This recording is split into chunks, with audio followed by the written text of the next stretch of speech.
Part 2. My mother arrived 3 days after. Umuaka disappeared. It was the first time I had seen her in months. She looked tired, older somehow, as though the years had folded too quickly over her shoulders. She barely said a word when she entered the compound. Her eyes swept the house, lingering just a second too long on the door at the end of the hallway. Then she turned away and walked straight into the backyard, where Papa Ebuka was trimming cassava leaves. I stood watching from the veranda. I didn't follow. I didn't need to. The air itself told me enough. The tension, the weight of unsaid things, finally beginning to push their way to the surface. They spoke for nearly an hour, their voices low but urgent. I couldn't hear every word, but I caught fragments. She saw her? Just a boy. I told you this would happen. And then a sound that twisted my stomach, a sob, muffled by a hand or a shoulder. It didn't matter whose it was.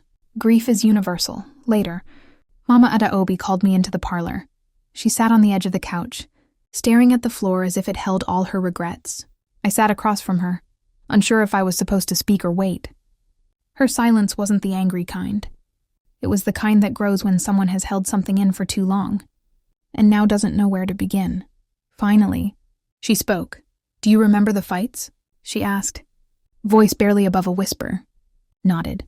"Do you remember how I used to scream at your father? Throw things, disappear for days?"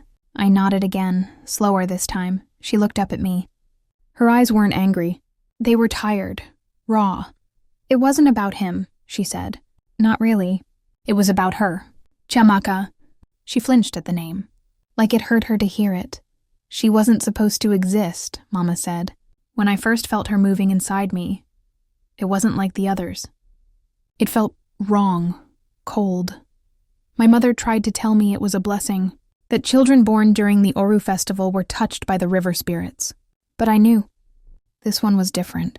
I sat very still. I tried everything to remove her, she admitted. I drank herbs.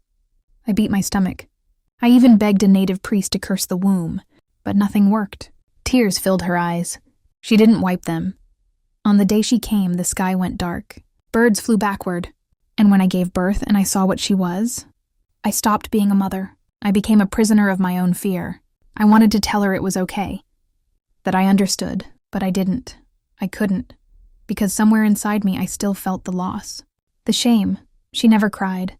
"You know," Mama said, staring through the wall now. "As a baby, not once. She just watched us, as if she knew we were afraid of her. And every time I looked at her, I saw my failure. Silence swallowed us both. I used to pray she would die," she said. "But she didn't. And your grandparents, they protected her, loved her, hid her. And in doing so, they broke me even more." I swallowed hard. "Why didn't you just try to love her, Mama?" She turned to me with eyes full of storms. Because loving her meant accepting myself, and I was too weak for that. I didn't know what to say. She leaned forward and took my hand. But now, she's gone, and all I have is this hollow where a daughter should have been. A space filled with guilt, with years of pretending she never existed.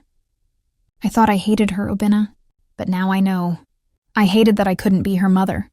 We sat like that for a long time, in silence, in pain, in the shadow of a love. That was too late. That night, Mama stood before the forbidden room. She didn't go in, just stood there, her hand on the door, whispering something I couldn't hear. Then she turned to me and said, "Tell them her name. Tell everyone. She deserves that much." And just like that, the first wall of silence in our family began to fall. Umuaka was not just a place, it was a living memory. The rustling palms, the deep murmur of the river, the clay houses clustered like whispers around the village. Square, they all held stories. But not every story was told. Some were hidden beneath silence, buried under fear, like the one about the girl no one dared to name, until now. It began quietly. I started asking questions, not just in my house, but outside it. At the stream where boys fetched water, in the market where women gossiped over baskets of okra, at the shrine where old men sat in the shade, drinking palm wine and pretending they didn't see what they saw. "Do you remember the Oru festival 17 years ago?" I asked the tailor one day. He blinked. His needle paused. "The one where the sky turned dark?" I nodded. He didn't answer. He just looked at me for a long time and went back to his sewing. That was how it always went. Until I found Neka.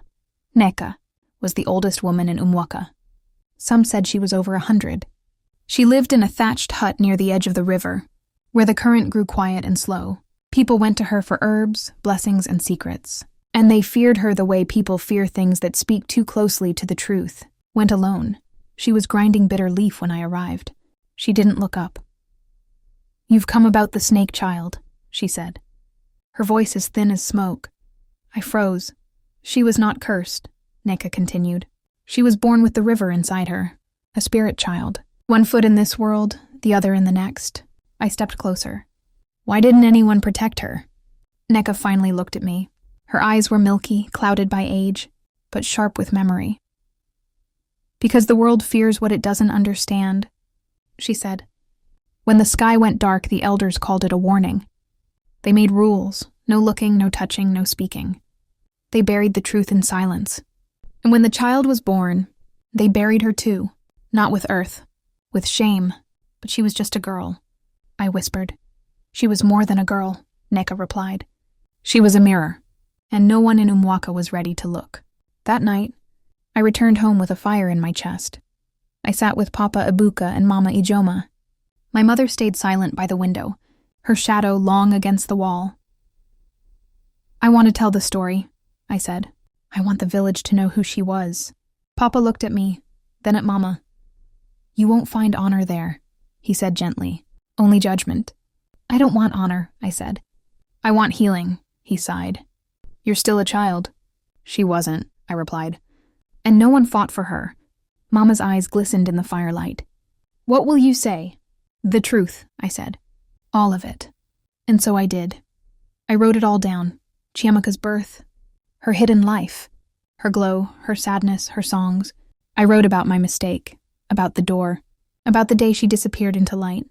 I told the story not as a fairy tale, but as a confession, a tribute, a wound and a balm all in one. Then, with shaking hands, I walked to the village square during evening gathering and stood on the platform, where dancers usually performed. At first, no one listened, but as I spoke, their heads began to turn. By the time I finished, the square was silent. No one clapped. No one cheered, but no one left either. They just stood there, silent, listening to something they could no longer ignore. When I walked down from the platform, I expected rejection, but instead, Neka stepped forward and placed her wrinkled hand on my shoulder. "She lives," she said simply. "In your voice, in our memory." The next day, someone left flowers outside the forbidden room. Then another. Then a child drew a picture of a glowing girl beside a river, and slowly, the silence began to crack. In the weeks that followed my telling, Umuaka changed, not in loud, sweeping ways but in soft, careful steps, like a village slowly waking from a long, uneasy sleep. Children stopped, running from the story of the snake girl. They began asking questions. Some even whispered her name, Chiamaka, as if saying it aloud could summon her warmth. Her light, her truth. At first, the elders disapproved. They claimed I was disturbing peace, inviting old evils. But their words no longer held the weight they once did. Truth has a way of peeling the skin off fear, and I had torn open what generations tried to hide. One morning, just as the sun broke over the palm trees, Chisholm burst into the house, barefoot and breathless. "Obina," she cried, "come!" "By the river." I followed her without question. The path to the river was lined with dew and silence. When we reached the bank, I stopped in my tracks. There, etched into the wet sand, were the words, "I am not gone. I am changed." Beneath it, a trail of glistening scales shimmered under the morning sun, silver and gold, as if the earth itself had wept them from memory. I fell to my knees, unsure whether to cry or laugh or scream. The words were real. The trail was real, and so was she. She had not vanished. She had transformed. The river had taken her, yes, but it had also kept her, cradled her, healed her, maybe even reborn her. I didn't know how. I didn't need to. I only knew one thing. She forgave me. Later that night, I sat outside with Papa Ibuka. watching the fireflies drift like sparks over the dark fields. He held his kola nut in silence, then said, "Your sister always believed the river would carry her back home. Not in body, maybe, but in story, in spirit." "She was right," I whispered. He looked at me. "What do you think she is now?" I smiled through my tears. "A guardian, a voice, a bridge between the world we understand and the one we fear." He nodded slowly, like a man beginning to believe. The next week, a small shrine was built near the bend in the river, not to worship her, but to remember her, to honor the child who bore the weight of fear and still found light. People began to come. Mothers brought their daughters, fathers brought their shame, and together, they placed their secrets on the riverbank and let the current take them. Umuaka had never been a curse. She had been the mirror of our brokenness and the key to our healing.